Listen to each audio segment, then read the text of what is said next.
Welcome to the Copper King Mining Railroad. Today we're going to talk about the dumps, the waste material, the overburden at the Bingham Canyon Mine. So stay tuned.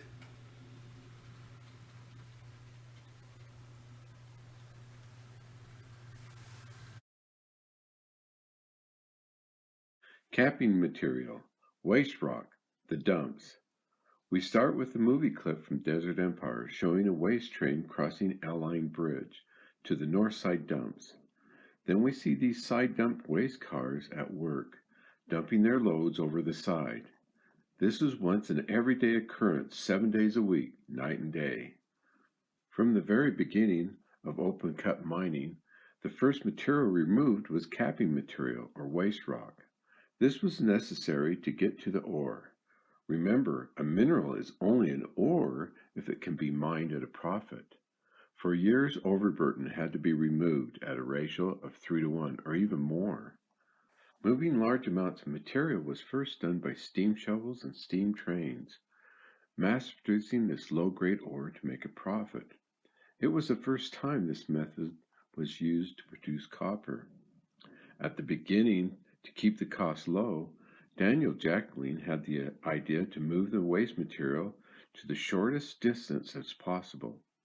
All the surrounding canyons and gulches were filled in first, later to be removed again and again.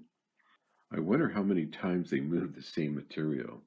Utah Copper was constantly purchasing land and claims for a place to put their waste material.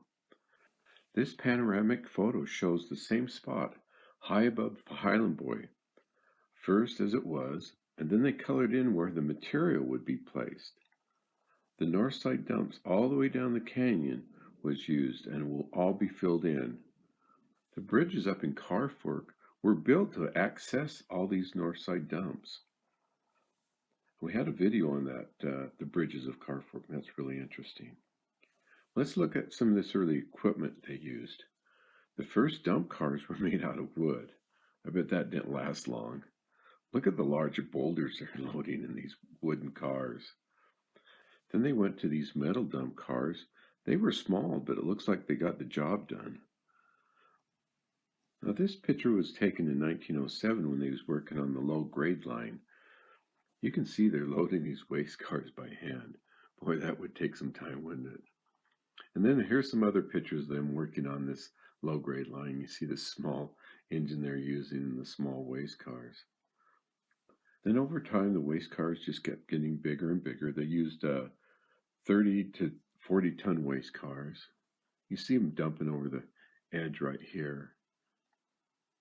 It's kind of neat pictures of them using these waste cars. Then this one, they're loading some waste cars, and this is the motor 700 motor, and you can see it's running on battery power. That's why it doesn't have any of the trolley lines hooked up or anything. That's kind of interesting. Then we have some really neat pictures of these waste cars, and looks like some of them are brand new. Now these are from the Larry Sax collection, and he had a lot of pictures of these waste cars. And they're all doing different things. They're dumping one right here, and look at the size of the cylinders. Now they used these big old cylinders because they used air pressure to dump them. Because all the trains were equipped with big compressors for their air brakes, and so they just used that air.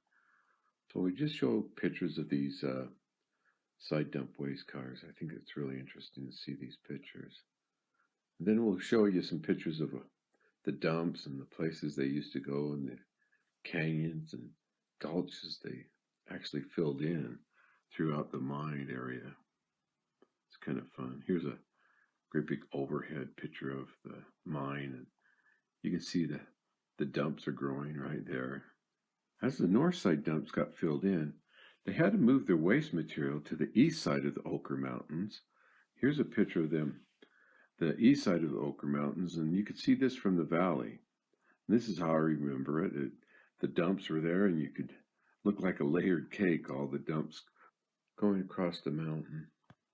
Now, I worked out there in the summer of 1969 out in the dumps, and we were able to drive to our cars right to the job site. That was kind of neat, and park right there. The work on the dump was called shaking out. The track shifter would pick up the rails out of the overspill material, and then the track gang would just fill in where the ties were. And then we'd replace the down ties and realign the tracks. So the dump trains were made up of about 8 cars, and they would come along and they would dump their loads, and then a Jordan spreader, a big old snowplow, would come by and make a pass and push the material over the dump. So here's some pictures of that Jordan spreader, some big old snowplows they had up there. Kind of neat to see these snowplows pushing rocks and material instead of snow. The roster in 1961 was made up of 258 side dump waste cars. In 1963, truck haulage came to mine. Now they started to use large haul trucks in the higher part of the mine to remove the waste rock. They still had trains in the pit, but they only went to the level of 6290. Everything below that was trains, and everything above that was truck haulage. So over the years, the trucks just kept getting bigger and bigger, and so did the shovels. Eventually, these trucks will replace the trains altogether. I'll just show you some of these pictures of these waste trains. Here's a brakeman riding on the end of a waste train right here. Here's another one. He's sticking way out here, and this is up in Copperfield. Look at how beat up that waste train is right there. And here's some pictures of them out on the dumps and in the pit. Shovel loading one here at the mine. That was taken in 1961.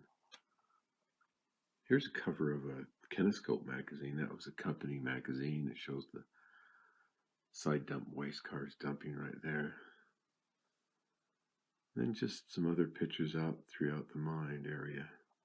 These waste cars. Now here's some pictures of nice colored pictures. And this was taken in the 70s, and this is out in the dumps. And this is how I remember it, because I was up there at that time. From here, you can look out over the whole valley. Mining is always looking for a place to put their waste material. The west side dumps of the Salt Lake Valley is in the center of the Ochre Mountains. Bean Canyon Mine covers a large area. Some say it's an environmental eyesore. These same people have copper in their houses and their phones and their cars and their many electronic devices. So you can answer your own thoughts on that. What is the trade-off to have copper? So that's the mine dumps at Bean Canyon Mine.